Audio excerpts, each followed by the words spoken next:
Di kula terangno nggih cara madzhab Abu Hanifah banyu iku ora iso najis. Wis pokoke banyu iku nyucekno dadi ora iso napa? Najis. Tapi kalau dalam madzhab Syafi'i itu air yang tidak sampai 2 kolah. 2 kolah niku ukuran 1/4 itu sekira-kira 1 meter persegi. Berarti kiri kanan atas bawah niku napa? 1 meter. Niku pun 2 napa? Kolah. Niku nak cara Imam Syafi'i jika air sebelum 2 kolah itu kena najis sedikit rubah atau tidak rubah najis, nggih. Tapi kalau terlalu banyak meskipun kena macam-macam tidak nopo, tidak najis.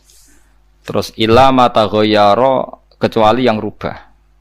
Di misalnya ada limbah, ada kubangan besar gitu yang beribu-ribu liter, tapi kok warnanya sudah warna coklat, ya kayak tinja macam-macam itu dihukumi nopo najis. Tapi wis macam-macam malah madhab dalam air. Tapi saya pastikan itu madhab ulama. Saya pastikan itu madhab ulama. Kalau teks hadisnya begini nih, monggo nak jiran api latihan ijtihad, kok menyesatkan ya ora apa-apa, sementing ini latihan ya. Jadi di Madinah, ini hadis di Musnad Ahmad. Di Madinah itu ada sumur, bukan sungai loh. Saya ulang lagi sumur, bukan sungai. Kalau sungai itu konotasinya kan luas, panjang, mengalir. Ini sumur, bener-bener apa? Sumur. Sumur, ya gedene sumur enggak sepiro. Nabi itu wudu di situ, terus diingatkan ya Rasulullah, itu sumur dulu zaman sebelum engkau datang, sebelum ada Islam di sini, dipakai pembuangan jifah, batang anjing, dan nyuwun sewu kotoran orang haid. Ya kotoran orang haid. Terus saat itu Nabi ngendikan alma tahurun la yunajjisuhu syai'un, kata Nabi, yang namanya air itu menyucikan, tidak pernah bisa kena najis ya. Alma tahurun la yunajjisuhu syai'un. Terus Nabi wudu. Ya sudah begitu. Ya sudah begitu sampai rasa bojiro-jiro no. Alhamdulillah hadisnya ngono. Ya kan ya, paham kan ya? Mana nak sampean ditangkleti. Kulon sering ditanya sama orang-orang Jakarta, Gus, saya ini punya air langganan PDAM, itu dikelola dari sungai ini. Padahal sungai ini mulai tinja sampai sapi tank macam-macam ya ke situ semua, Gus. Terus gak baunya karena kaporit. Itu gimana itu, Gus? Suci ndak itu? Terus saya tanya, lah kamu pakai ndak? Ya sudah pakai, tapi tetap tanya hukumnya. Itu kan seperti yang di Jakarta itu kan misalnya yang diolah itu kan sungai macam-macam tuh, lah itu yang limbah keluarga ya kalau untuk nyuci piring nggak apa-apa. Sapi tank macam-macam kan ke situ juga. Ya kan ya, cara kok istihad ya. Karena kalau menurut Syafi'i 2 kolah pun tidak ada pengaruhnya kalau terlalu banyak apa? Bahan yang apa? Najis, yang limbah itu yang najis. Ya jelas najis ya. Kalau teletong sapi kan ijek ono intikal madhab, rausul makul tohir. Kotoran hewan suci itu suci, masih banyak madhab yang mengatakan bahwa kotoran barang suci itu suci, masih bisa intikal. Kalau kotoran manusia itu lebih kriminal, nggak ada madhabnya itu. Jadi kotoran wedhus iku ono ulama sing darani suci, tapi nek kotoran ruhin gak ono. Nah, itu kan repot. Makanya kata sebagian ahli hadis, sebaiknya hadis itu tidak usah diistihati, pokoknya Nabi ngendikan begitu gitu. Ya sudah orang terus ya sudah begitu. Paham gitu. Terus seperti di sini misalnya yang di sini Gajah Wong itu kan atasannya sana mulai kali code kan wong macam-macam. Mulai wong buang kotor air besar, air kecil kan lewat semua. Macam-macam. Makanya masalah air itu pokoknya sifatnya air itu ma'an tahura, sifatnya air itu mensucikan. Mensucikan itu 2 dalam mazhab Syafi'i itu. Air dan tanah. Ya, air dan tanah. Terus sama Abu Hanifah ditambah 1. Ini kalau sampean coba tidak apa-apa, api. Makanya kalau ada boto, coroknya apa Mus? Boto ya. Boto bangunan apa? Boto. Itu kan kebanyakan kan kadang kan tipak buahan pletong itu kan ya. Terus dipakai boto. Dicampur-campur diulet-ulet. Terus dadi napa? foto. Cara madzhab Syafi'i tetap najis, dipakai masjid tidak bisa karena sebagian bahannya dari apa? Najis. Cara madzhab Hanafi suci karena sudah dibakar. Karena api itu termasuk alat mensucikan. Alasannya Imam Abu Hanifah, orang yang fasik-fasik itu nanti disucikan pakai api neraka. Berarti api itu bagian dari alat mensucikan. Jadi misalnya Ruhin mau sholat dibakar, sholat suci gitu. Karena api itu mensucikan. Buktinya orang-orang yang masuk neraka nanti sebelum masuk surga kalanya disucikan dengan api. Mana ada di neraka disucikan pakai air? Hanya kalau ada batu bata itu yang dipakai dari najis ya kemudian dibakar, itu berarti cara mazhab Hanafi suci. Alhamdulillah tuh. Jadi kita bikin masjid nyaman karena bahannya dianggap apa? Suci. Lewat apa? Lewat apa? Api tadi dia dibakar. Tapi yang ngeri ya. Nggih. Ben sampean ngerti mazhab gitu. Terus saya memang tak niati setiap saya ngaji entah 1 2 tak sisipkan hukum fikih karena fikih ini yang kita alami keseharian. Nggih, fikih ini yang kita alami napa? Keseharian. Makanya saya minta teks hadis tadi jangan rubah. Pokoknya ada sumur. Sumur loh, tidak sungai. Sumur itu kan airnya tenang, tidak ngalir. Nyatanya Rasulullah sudah dilapuri. Ini batang-batang anjing dan bekas orang-orang haid, kotoran haid itu dibuang di situ ya Rasulullah. Terus Nabi menjawab, alma la yunajjis, alma utahurun la yunajjisuhu syai'un. Terus orang-orang Syafi'iyah mentahmilkan dalam bahasa ijtihad itu dianggap itu mungkin sumurnya terlalu besar dan airnya terlalu apa? Banyak sehingga kotoran-kotoran itu tidak merubah warna. Tapi kata yang lain-lain masa yang bener aja gitu, masa banyu diam dimasuki kotoran gitu tidak nopo rubah. Nah itu ya itulah ijtihad. Ijtihad itu ya. Ijtihad itu guyonannya kan gitu. Pendapat saya benar mungkin salah, pendapat Anda salah mungkin apa? Benar. Karena ya sama-sama mirip-mirip itu untuk menganalisis itu. Yang jelas Allah mensifati air itu ma'an tahura, bahwa air itu punya sifat dasar mensucikan. Wah, nah cara kula niku asal tidak terlalu ketok najis ngoten niku. Kaya PDAM ngoten niku. Enggak gak ambu taek terus gak ambu apa nek suci ngoten mawon. Tapi kan asal usulnya di sana najis gini. Asal usul barang kok repot. Kula sering dibantai tiang-tiang sing terlalu napa was-was. Tapi jelas saya tahu sendiri. Sapi teng itu ngalir ke sungai gini-gini saya tahu sendiri. Tak jawab, saya juga tahu sendiri dari langit itu langsung air turun. Jadi artinya kalau dia melihat sisi najis ke sapi teng, kamu melihat sisi dari gunung Merapi, dari langit kan langsung turun. Jadi kalau eling najis ya, tak eling suci ini kata saya gitu. Dia ngilingi yang sisi najisnya dari apa? Limbah apa? Keluarga. Wa anzalna minas sama ma'an tahura. Air itu mensucikan. Nah, terus kedua masalah fikih yang saya jelaskan di sini, tahur itu sifat mubalaghah dalam madhab selain Syafi'i. Saya ulang lagi ya. Kula warai lugat ke. Kalau orang biasa terima kasih disebut syakir, disebut apa? Syakir. Kalau terlalu banyak terima kasih disebut apa? Syakur. Kalau kadang memaafkan disebut ghafir, orang yang memaafkan. Kalau sering memaafkan disebut ghafur. Jadi dalam disiplin lughat, kalau wazan fa'ul itu berarti menunjukkan terulang-ulang. Paham nggih Pak? Apa? Terulang-ulang. Sehingga mazhab selain Syafi'i mengatakan air satu ciduk kan ya. Dipakai wudu, setelah itu mustakmalnya dipakai lagi boleh. Mustakmalnya dipakai lagi boleh. Alasannya fa'ul itu mubalaghah gitu loh. Jadi sesuatu yang terulang. Paham ya? Saya ulang lagi ya. Tahur itu kan wazannya fa'ulan. Tahuran berarti wazannya fa'ulan. Fa'ulan itu berarti ikut wazan mubalaghah. Kalau ghafir mengampuni, kalau ghafur sering mengampuni. Syakir terima kasih, kalau syakur sering terima kasih. Berarti kalau tahir suci, kalau tahur sering mensucikan. Nah, makanya selain Syafi'i mengatakan air asal suci mensucikan, dipakai berkali-kali tetap suci mensucikan. Artinya tidak ada mustakmal, ya, tidak ada apa. Tapi kalau dalam mazhab kita kan sekali bekas wudu mustakmal, bekas junub mustakmal karena sudah pernah dipakai sesuci. Nah itu mazhab kita. madzhab Syafi'i. Sampeyan anut di pokoke kula cerita. Kula cerita sama nak kedesek nggih nganggo sing gampang mawon. Jadi gampang kan. Ya masuk akal karena memang wazan faulan itu untuk tadi untuk litakrir tadi untuk mengulang kayak ghafir nyepuro ghafurun sering nyepuro. Paham ya? Makanya orang itu kalau zalim itu ya zalim, kalau zalum banget zalime. Makanya disebut Quran wa kanal insanu zaluman jahula. Zalim itu zalim biasa, zaluman banget zalime.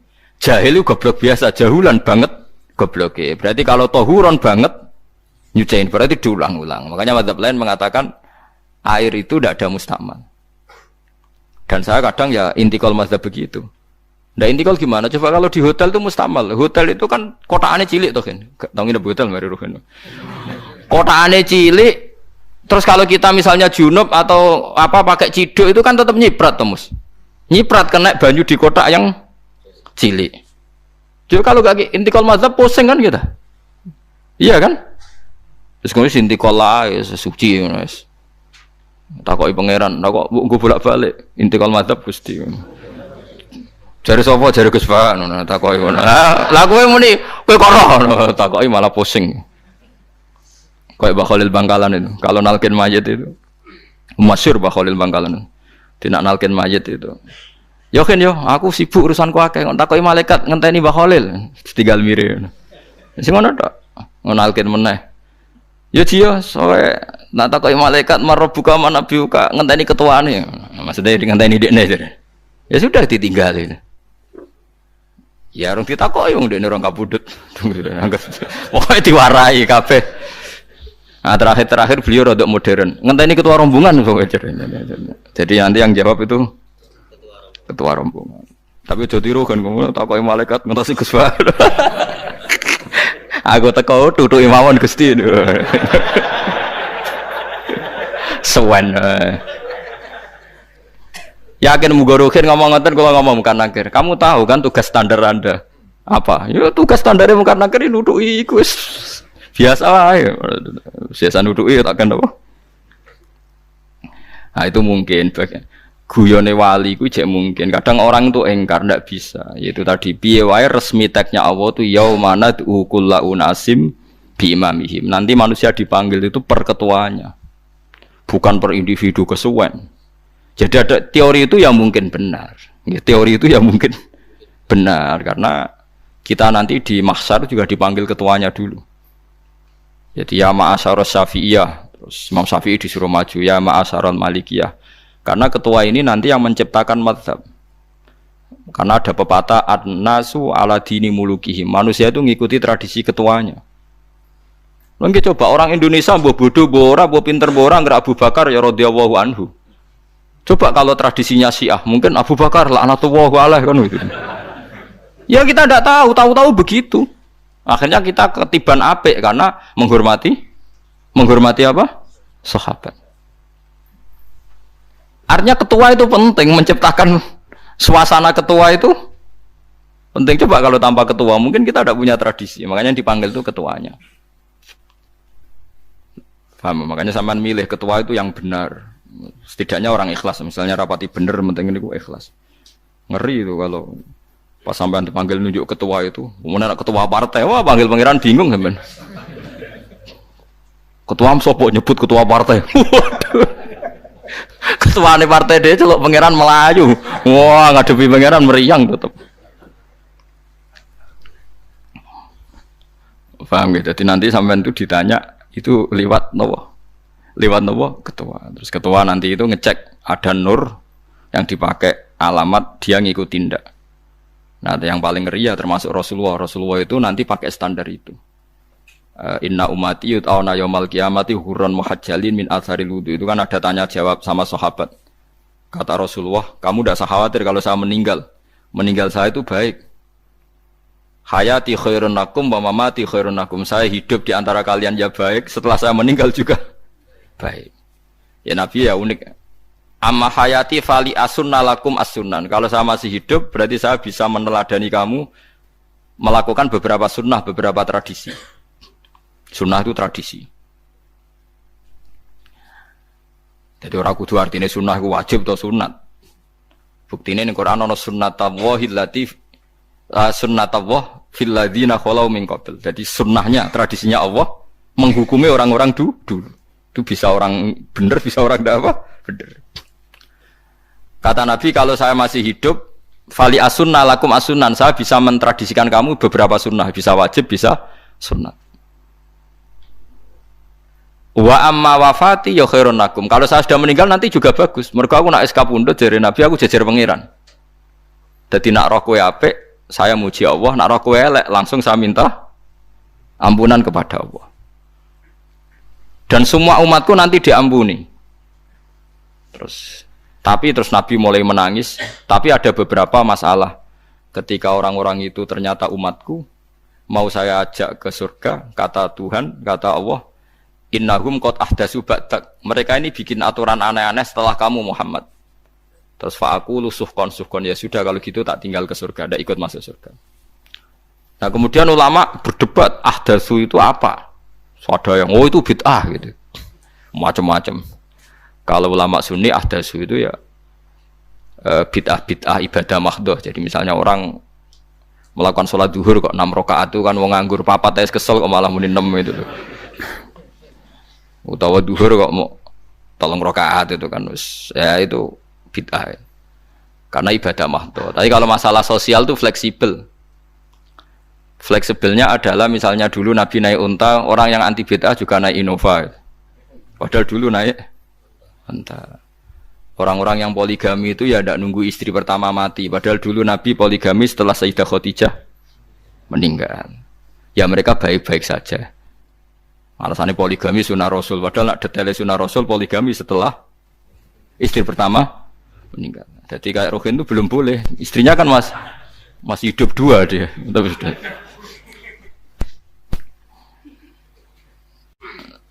Nah, bukan artinya kalau sampean memaksakan gitu. Sampean kalau nggak percaya saya bacakan ayat. Wal khailah wal bihola wal hamira litarkabuha wazina. Kamu bisa naik kuda, naik unta, naik himar. Setelah kamu naik dan kamu tenang di atas punggungnya, litas tahu ala zuhuri, summa tazkuru ni'mata rabbikum idza stawaitum alaihi wa taqulu subhanalladzi sakhkhara lana hadza ma kunna lahu mukrinin. Artinya ketika kita naik unta zaman dulu dan tagnya memang unta, itu terus kamu baca subhanalladzi sakhkhara lana hadza. Apakah sekarang kesunatan baca itu kalau yang ditumpai onta, sehingga kalau yang naik Innova tidak usah baca itu? Gitu. Wah, aku numpakku ora onta kok, dadi ora usah maca subhanalladzi wa sakhkhara lana. Dhisik Nabi maca iku mergo numpake onta. Ya ngajak goblok bareng to, mosok tepuk kanthi begitu tuh. Makanya sensitif, bakas bid'ah ndak itu sensitif. Tidak usah dibahas, biasa saja. Nek senak ra cocok ya diem aja.